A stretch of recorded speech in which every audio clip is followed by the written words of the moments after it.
Hai sahabat Bimba, perkenalkan namaku Nurul Fariha. Aku motivator dari Bimba IWA Unit Kampung Baru.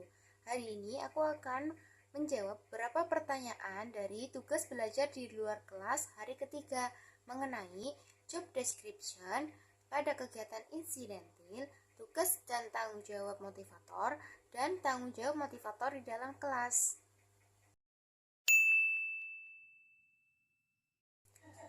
Motivator harus mendekati murid dengan lembut dan sabar, mencoba memahami alasan kenapa murid tidak mau masuk kelas, serta menawarkan solusi atau kegiatan yang menarik untuk membujuk murid masuk kelas. Apabila ada murid yang menangis, motivator harus menenangkan murid dengan kata-kata yang menenangkan, memberikan perhatian dan rasa aman, serta mencoba mencari tahu penyebab tangisannya untuk bisa memberikan bantuan yang sesuai.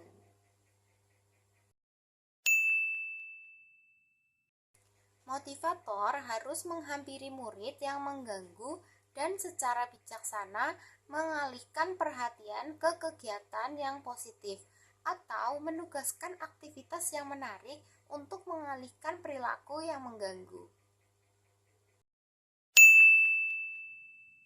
Motivator harus mendekati murid yang melamun dan mengajaknya bicara dengan ramah, dan melibatkan murid dalam kegiatan yang menarik perhatiannya dan membuat kembali fokus.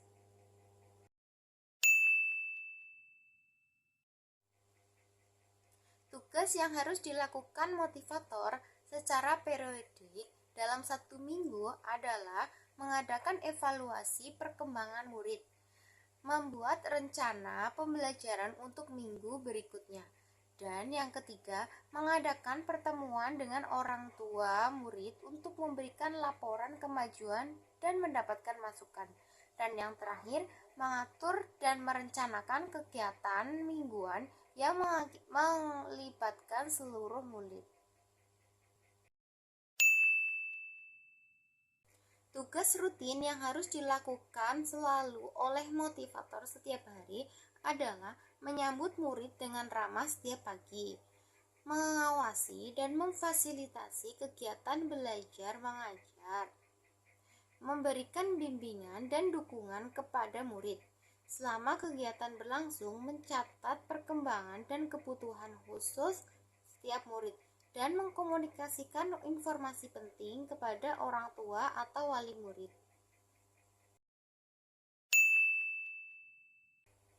Cara agar motivator mengetahui karakter dan kesukaan murid adalah berinteraksi secara rutin dan aktif dengan murid, mengamati perilaku dan respon murid dalam berbagai situasi dan kegiatan, bertanya langsung kepada murid tentang minat dan kesukaan mereka, melakukan kegiatan yang memungkinkan murid mengekspresikan diri seperti permainan, diskusi, atau proyek kreatif, dan berbicara dengan orang tua atau wali murid untuk mendapatkan informasi tambahan mengenai karakter dan kesukaan murid. Target suasana dan kegiatan di kelas Bimba IWO yang harus dicapai oleh motivator adalah menciptakan lingkungan yang menyenangkan, positif, dan mendukung kegiatan. Harus dirancang sedemikian rupa sehingga anak-anak merasa senang dan termotivasi, serta tertarik untuk belajar.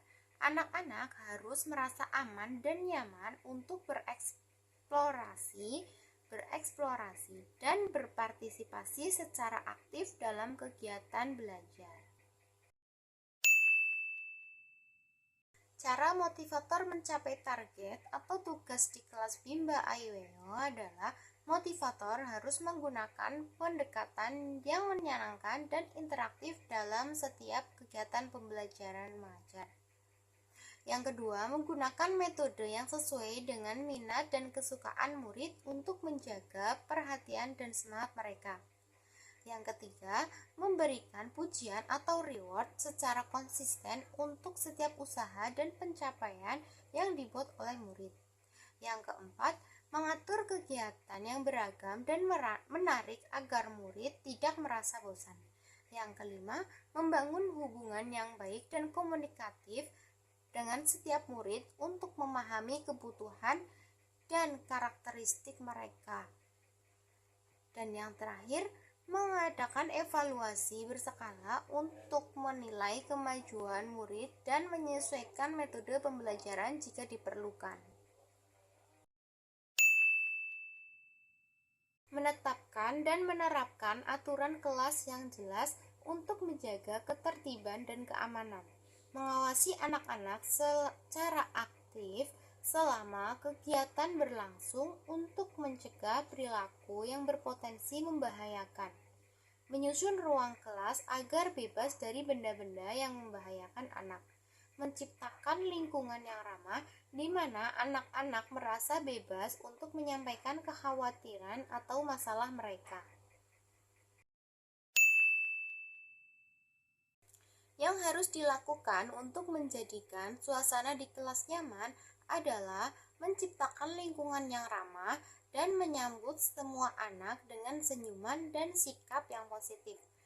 Menyusun ruang kelas agar rapi dan menarik, serta menyediakan tempat duduk yang aman dan bahan-bahan belajar yang mudah diakses.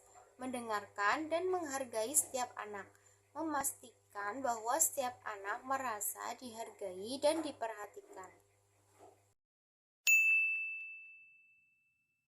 Yang harus dilakukan motivator dalam mengasihi dan menyayangi murid adalah menunjukkan empati dan perhatian terhadap setiap anak, memberikan dukungan emosional, dan membimbing ketika anak-anak membutuhkan, menggunakan kata-kata yang positif dan penuh kasih sayang dalam setiap interaksi dengan anak-anak. Memberikan pelukan atau sentuhan yang ramah ketika sesuai dan dibutuhkan untuk menunjukkan kasih sayang, menghargai perbedaan individu, dan merayakan keberhasilan serta pencapaian setiap anak-anak.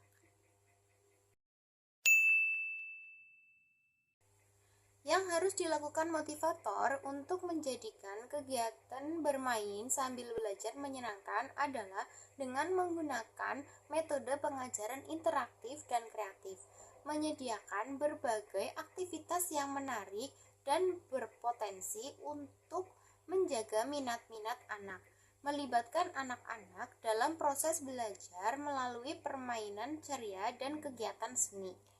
Memahami tantangan yang sesuai dengan kemampuan anak sehingga mereka merasa puas dan termotivasi. Menghargai dan merayakan setiap upaya dan pencapaian anak-anak untuk menjaga semangat mereka. Mengamati dan mengidentifikasi minat individu setiap anak. Yang kedua, menyusun kegiatan belajar yang sesuai dengan minat dan bakat anak. Yang ketiga, memberikan kesempatan kepada anak-anak untuk mengeksplorasi dan mengejar minat mereka melalui proyek-proyek dan aktivitas yang relevan. Yang keempat, menjaga komunikasi terbuka dengan orang tua untuk mendapatkan wawasan tentang minat anak di luar kelas. Dan yang terakhir, memberikan umpan balik positif dan dorongan untuk setiap kegiatan yang dilakukan oleh anak-anak. Pertama, mengamati dan menilai perkembangan setiap anak secara teratur. Yang kedua, menyusun rencana pembelajaran yang disesuaikan dengan tingkat perkembangan masing-masing anak. Dan yang ketiga, mengatur kegiatan yang sesuai dengan kemampuan dan tahap perkembangan anak. Dan yang keempat, memberikan tantangan yang tepat dan dapat membantu anak berkembang lebih lanjut tanpa merasa terbebani. Dan yang terakhir, berkolaborasi dengan orang tua dan tenaga ahli lain jika diperlukan untuk mendapatkan pemahaman yang komprehensif tentang perkembangan anak. Nah, itu tadi jawaban-jawaban terkait tugas belajar di luar kelas hari ketiga. Terima kasih sudah menonton. Sampai jumpa sahabat Imba.